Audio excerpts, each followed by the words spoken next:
दर्शक बंधु एबे पाणीपाग विभाग तरफ आसिला एक बड़ खबर। बंगोपसागर सृष्टि है घूर्णिबलय। पुणी काली ओडिशा रे आरंभ होइजिबो वर्षा। 12टी जिल्ला रे प्रबल वर्षा सहित हेबो घड़घड़ी पवन। एने एबे लाटेस्ट सूचना देछि भुवनेश्वर स्थित आंचलिक पाणीपाग विभाग। एहारी प्रभाव रे किछि जिल्ला रे अधिक प्रभाव रहिबो बोली कुहा जाउछि, जाकि वर्तमान समय रे एक बड़ खबर रहिछि। तेबे आसंतु संपूर्ण खबर उपरे नजर पकाइबा, जानिनेबा पाणीपाग विभाग तरफरु कोन रहिछि लाटेस्ट सूचना, केउ 12टी जिल्ला को जारी होइछि सतर्क घंटी एवं एहार प्रभाव केते दिन पर्यंत लागि रहिबो। आसंतु संपूर्ण भाबे जानिनेबा एई वीडियो माध्यम रे। ता पूर्वरु चैनल रे नुआ थिले चैनल को सब्सक्राइब करी पाखरे आसुथिबा बेल आइकन को प्रेस करि दियंतु, जहा द्वारा हम चैनल रे आसुथिबा समस्त वीडियो आपण सर्वप्रथमे देखि परिबे। तेबे आसंतु खबर उपरे नजर पकाइबा।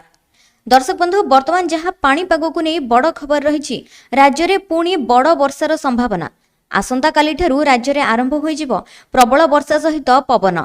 एथिरे अधिक प्रभावित हेबो उत्तर उपकूल एवं ओडिशार अधिकांश जिला। गांगे उपत्यका एवं उत्तर ओडिशा उपकूल रे एक घूर्णिबलय सृष्टि हेबार संभावना रही। यह घनीभूत होई लघुचापर रूप नहीं पारे बोली पूर्वानुमान करिछि पाणीपाग विभाग।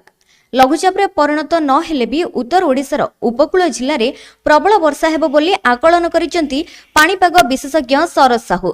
किछि स्थान रे 70 रु 200 मिलीमीटर पर्यंत वर्षा हेबार संभावना रही।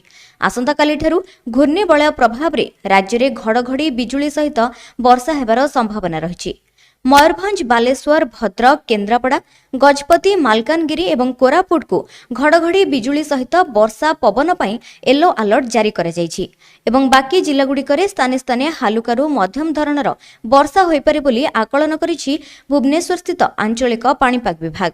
एपटे राज्य में सक्रिय रहिथिबा मौसुमी प्रभाव रे गत 3 दिन मध्यरे 12% नियंटिया भरण सहित मौसुमीर स्थिति स्वाभाविक रहिछि। गत 24 घंटा मध्यरे राज्य में मौसुमी प्रवाह सक्रिय रहिबा सहित हाराहारी 22.5 मिलीमीटर वर्षा रेकर्ड करा जायछि, जहाकि स्वाभाविक वर्षा 11.3 मिलीमीटर तुलन में 98% अधिक रहिछि।